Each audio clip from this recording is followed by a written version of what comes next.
In this video, I am going to show you how you can create your own virtual machine and further you can deploy a web application on that. Okay. So guys, this will be a 2 to 3 part tutorial. So in the first part of this video, we will be creating a virtual machine. Okay. So let me show you how we will create a virtual machine. So guys, I have already seen many tutorials on YouTube about creating virtual machine, but they are not giving the proper information. So guys, I will try to give you enough information so that you can finally create your own. Okay. So guys, my name is Rohan and you are watching IT Cell. So guys, I am a Microsoft student partner also. Okay. So let me show you how you can create a virtual machine. So first of all, you should log in to your Azure account, and further you will see the option of virtual machine here. Okay. So this section basically deals with the latest resources that you have used, and if you do not find the virtual machine here, then you can go on to this option, click on the three left menu bar, and further you can see the option of virtual machines here, so click on this option. Okay, so I have deployed a one virtual machine earlier, so let me show you how you can create a new virtual machine. Okay, so you have to then click on this option, add. So it will take few seconds. So it will give you some basic information that you need to fill, and after that you can create your own virtual machine. Okay, so this is, first of all, you should have a subscription. If you are having a free account, then it will show you the free subscription, or otherwise if you have any paid subscription, then choose your paid one. Okay, after that you have to create a resource group. So guys, a resource group is nothing but just like a folder. Okay, in which you are just putting all the software related to that tags, that folder name. Okay, for example, if you are having a folder which is named as games. Okay, so all the games such as GTA, NFS, etc., etc., you will be putting in that folder. Similar type of thing is resource group. Okay, if you want application to use the similar kind of software, for example, I have a web, it is having a database. Okay, and then it is also having some other services, machine learning services, then I will put all the services or the resources related to that particular thing in one resource group. Okay, so this is the meaning of a resource group. So if you have earlier a resource group, then you can choose from this option, such as I have created some resource group earlier. So if you do not have, then you can create a new resource. So click on this option, and finally you can name your resource. You can give any name. Okay, so let me show you, I am giving you a test. Okay, then you have to click on OK. So now the thing is, you have to give your virtual machine a name. Then I will be typing whatever it is. For example, the most common naming convention is you have to further first of all define number of VMs. So this is the first VM that I am creating. Then further, whatever region or whatever the region that I am choosing, then we will type that thing. For example, I am choosing here East US, so I will be typing here East US so that I know that this virtual machine is located, or it has the region of East US. Okay, then I can type my name, for example, the test virtual machine. Okay, so this is a correct naming convention, or you can say the most common naming convention that is used while creating a virtual machine. Next thing, all we have already chosen the East US region. So one thing I would like to tell you that depending upon the size of VM, okay, as you can see, the size basically means the how much RAM it will be having, how much storage it will be having. So if you choose any location, for example, I choose India. Okay, so in that location you will be seeing different sizes of machine available. Okay, maybe this standard D2 version 3 is not available. Okay, so according to your requirement, you should choose first of all the region, and in that region, if that machine is available, then you can go for it. Otherwise you should choose any other region. Okay, sometimes the machines are not available, or you can say the size, particular size that you want is not available in a particular region, so you can select any other region as per your requirement. Okay, next is availability option. You do not have to basically change this. Next is the image basically means the operating system that you want to install in your virtual machine. Okay, so there are various other options available. So you can go anyone as you like. Okay, if you want to create a Windows or Linux, etc., etc., then you can go for it. So I will be choosing as the Ubuntu server. Okay, so I will be going for this option. Next is Azure Spot instance. So you do not have to change this option and just leave it as it is. Next is the size option. So let me show you what all sizes are available in my region that I have chosen, that is East US. So let me click on this change size. So there are various sizes that are available on virtual machine. Okay, so B basically means that if you want to use it for testing purpose or deploying as a web server, then I would prefer to go with B. B means basically basic virtual machines. Okay, if you want some other type of virtual machine, then you can go for all the other options that are available. Okay, so general purpose means it has basically the balance of RAM, storage, input outputs, etc., etc. And if you want any other machine that is basically used for any specific computation, high power computation, or if you want more RAM than storage, in comparison to that you want more RAM, then you can go for other type of machines available. Let me show you how. So guys, as I have already filtered that I want a small virtual machine, and it is showing some family. Okay, let me show you what is family. So family are basically a general purpose, that is balance of the RAM and storages. If you want any GPU type of machine, if you want to use it as a GPU high power machine, then you can go for this option. Then you have other options such high power compute option. If you want to focus more on computation, then is compute optimized, then is memory optimized. If you want more memory or temporary memory also, then you can go for this option. If you want storage optimized virtual machine, then you can go for this option. Then if you want confidential compute, then you can go for this option. So there are many options available in the family of virtual machine. Okay, so there are two type of generations. Let me show you current or previous generation. So you can choose any of them. Okay, next is if you want big machines, then you can choose the options from this. Okay, medium size machine, large size machine, if it has more than 6 CPUs, or you can say virtual CPUs. Okay, similar type of this you can select on the basis of the premium disk support. Okay, premium disk basically means if you want to add additional disk, then you can definitely go for that option. Okay, so I am going for the small virtual machine, which will cost me around rupees 998 per month, and it is having 2 GB of RAM and one virtual CPU, and it is having two data disk. You can add maximum two data disk on this, and it is having a temporary storage of 4 GB. Okay, so let me explain you what do you mean by temporary storage. So temporary storage basically means that the extra storage that is used by the operating system to do the computation work. Okay, so it doesn't mean that you are having 4 GB of RAM. Okay, temporary storage does not mean that you do not have 4 GB of RAM. It only means that you are having 4 GB extra space for your operating system to work. Okay, so let me choose this B1MS virtual machine. Okay, then click on the select.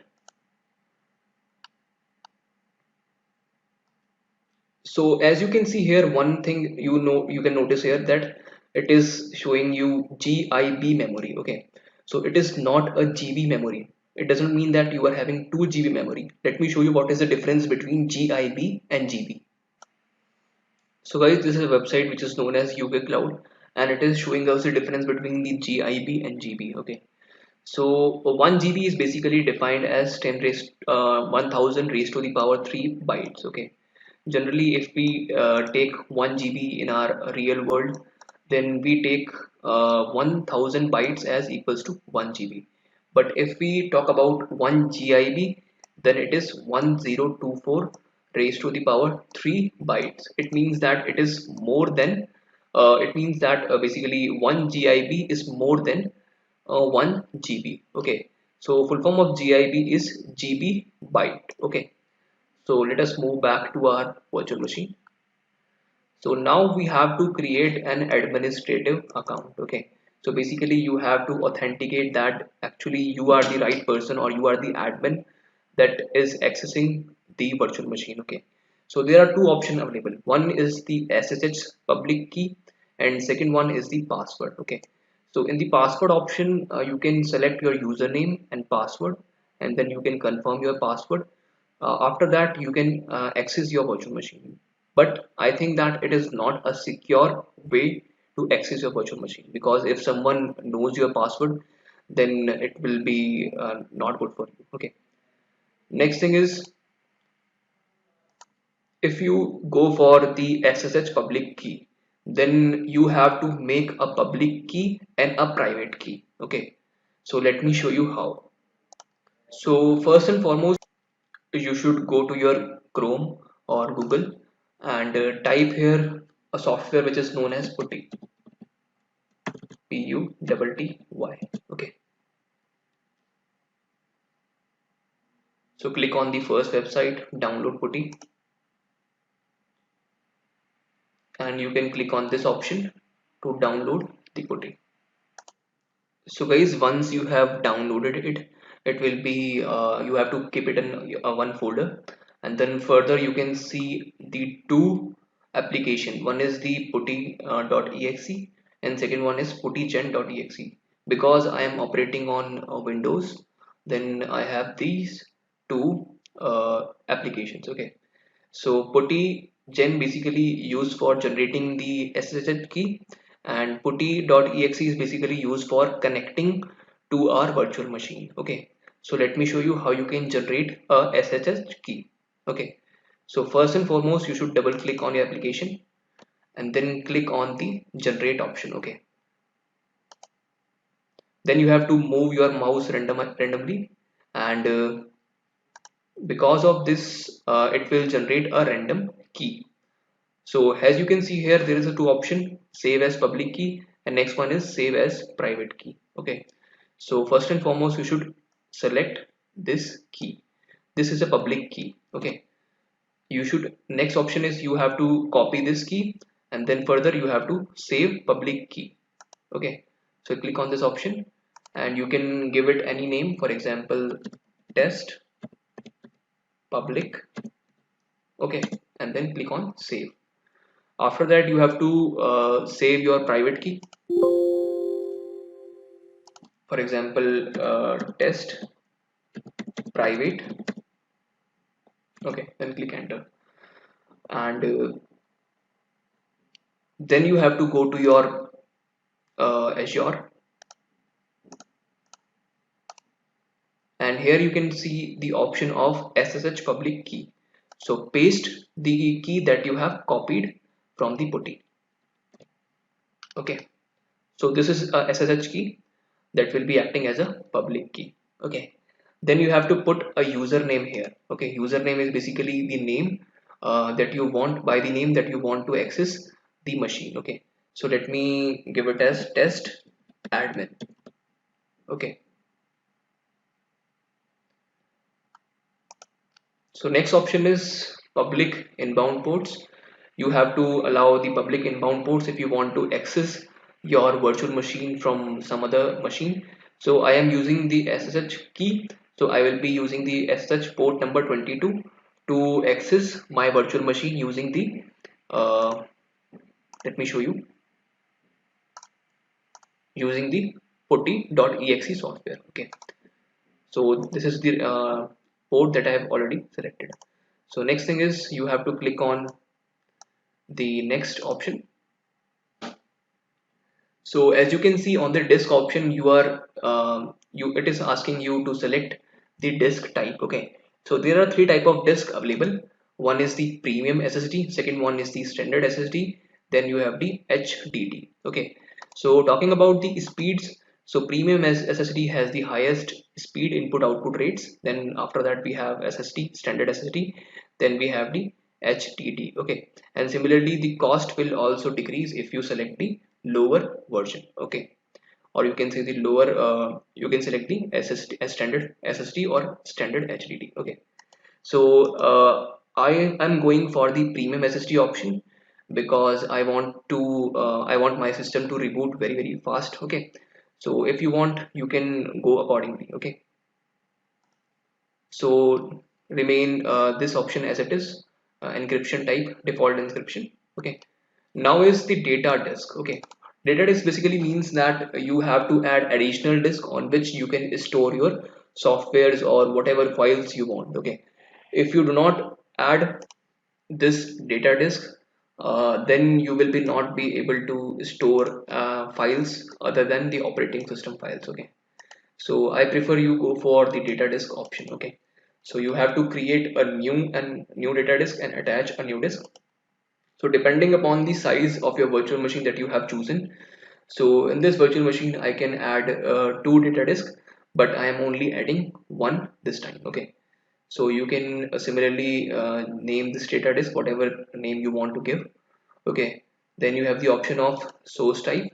So I am just wanting the empty disk. If you can want the Azure blob storage, then you can go for that option, and if you want the snapshot, then you can go for this option. But I want an empty disk. Okay, so after that you can change the size of the disk that you want. 1024 gib is basically the size of the premium disk that they are giving. But if you choose a smaller size, then accordingly your cost of the machine, or you can see the cost of the disk, will also decrease. So I am going for a smaller size machine. For example, I think 4 gib will solve my purpose, so I will be going for this option.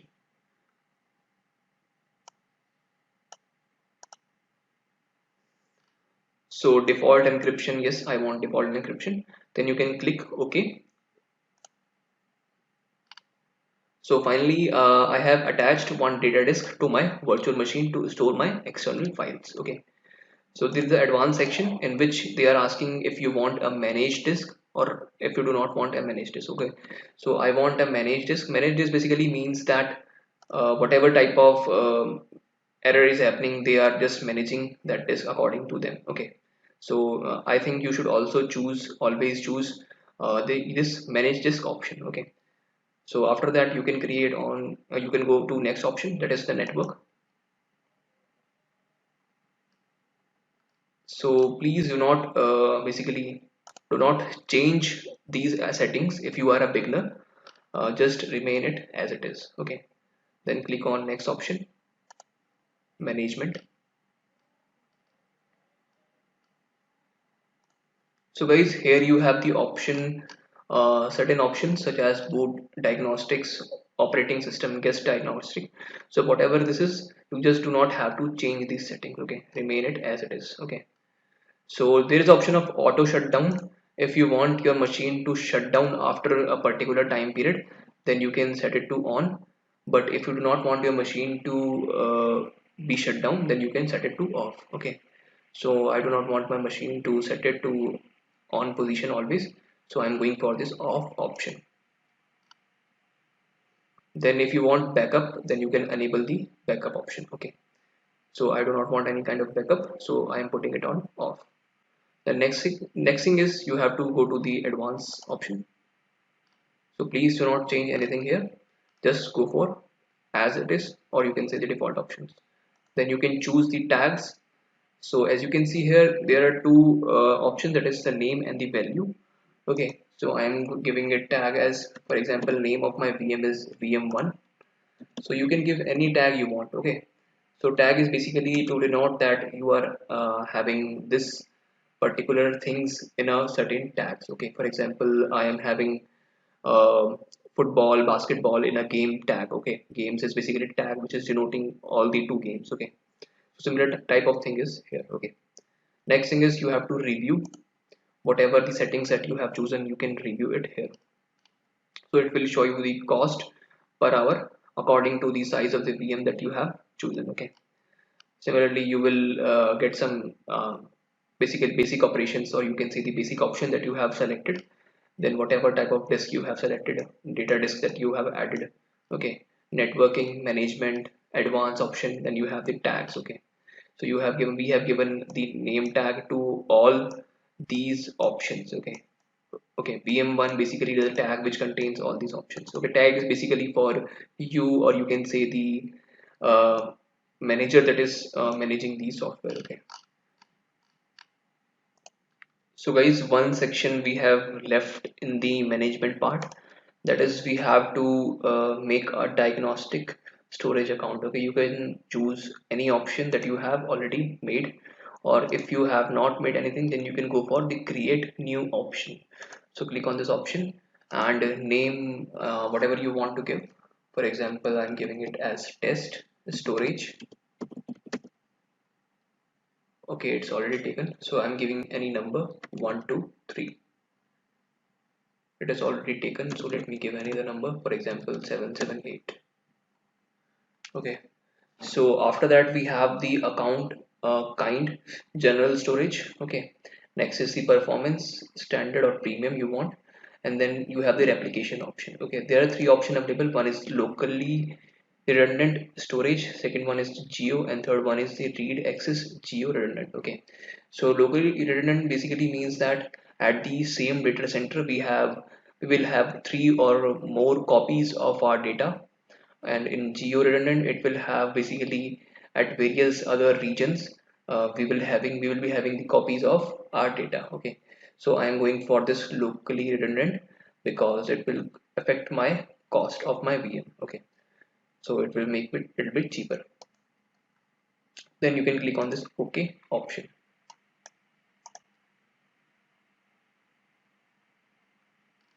Okay, now finally you can go for the review and create option.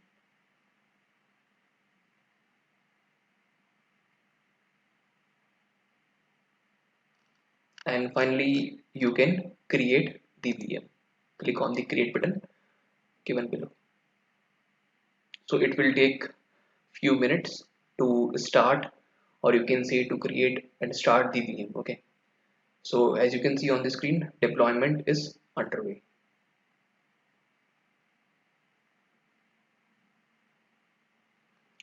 So guys, I think now you are able to make your own virtual machine. So in the next video I will be showing you how to connect your VM using the putty.exe software. Okay, or you can say you can connect your local machine with the VM, okay, using the SSH key by using the putty software. Okay, so you can check out my video, next video given below, a link is given below in the description. So guys, if you like this video, then please press the like button, and you can subscribe my channel because I daily upload videos related to the Microsoft Azure, or you can see the tips and tricks used by smart students. So guys, that's all in my video. Thanks for watching.